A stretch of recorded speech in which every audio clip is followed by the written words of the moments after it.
Hey, bonjour à tous, j'espère que vous allez bien. Aujourd'hui, on va s'intéresser à la fin des Cathares de Montségur.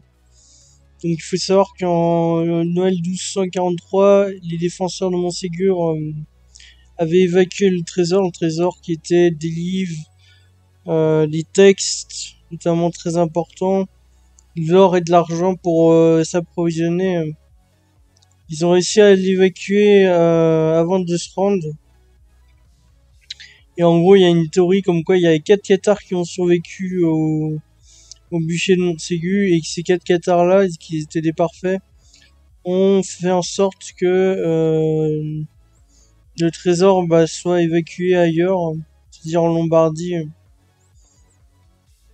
Donc les cathares demandaient le consolamentum qui est le baptême qui se fait au nom du Christ et pas au nom de la Trinité, c'est-à-dire qu'en gros tu te fais baptiser mais pas au nom de la Trinité, juste au nom du Christ. Donc voilà, il faisait un petit rappel de ce qu'est le consolamentum. Donc les cathares sont tout simplement allés au bûcher, enfin se faire brûler parce que du coup ils reniaient pas du tout leur religion puisqu'ils demandaient le baptême. Le 16 mars 1244, il y a eu 284 cathares brûlés qui en n'ayant pas renié la foi, du coup ils se sont brûlés. Donc ça fait beaucoup quand même, 284 cathares. Mais il y a des parfaits qui ont réussi à s'échapper du supplice. Et ils emportèrent leur trésor avec eux en Lombardie, comme je viens de le dire. Et la communauté cathare de ce pays. Donc la flamme qui s'est éteinte, les cathares de midi restaient néanmoins actifs. Les parfaits continuaient leur prédication. Et Raymond VII, par contre, il voulait je vous rappelle qu'à ce moment-là, Raymond VII, qui était un peu aussi un peu les protections des cathares, il voulait modifier les dispositions du traité de Paris, parce que le traité de Paris, en gros, lui enlevait à sa mort la terre de Toulouse à sa fille. Et lui, il voulait pas parce que du coup, à sa fille et au prince du roi de France. Et lui, il voulait pas parce que ça reviendrait à donner les terres au roi de France. Du coup, il se préoccupait d'obtenir une sépulture chrétienne aussi pour son père. Mais on lui a toujours refusé parce que son père était toujours considéré comme un hérétique. Donc,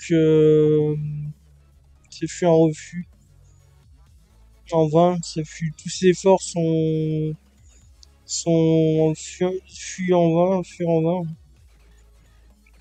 En 1249, il tomba malade, il se confessa et reçut l'extrême onction. Du coup, le 27 septembre 1249, Raymond VII mourut. Et du coup, ce fut la fin de l'indépendance du Languedoc parce que justement, Jeanne, comtesse de Toulouse et le prince Alphonse de Poitiers moururent en 1271 et ils n'avaient pas fait d'héritier. Et du coup, toute la terre, elle revenait au roi de France qui était chrétien. Donc là, il y avait beaucoup moins de cathares du coup. Enfin, les cathares étaient plus ou moins voués à être bûchés. Donc il y a encore un dernier îlot de résistance qu'on va voir plus tard dans les autres chapitres, qui fait la forteresse de Kiribus et Chabert de Barbera, qui était acquis aux idées des cathares. Et malheureusement, en 1254, cette forteresse fut assiégée par le sénéchal de Carcassonne et Pierre de Teuil, aidé par l'archevêque de Narbonne. Donc ce fut aussi la fin. Du coup, en juillet 1255, Chabert de Babera se rendit et les hérétiques furent brûlés par les inquisiteurs.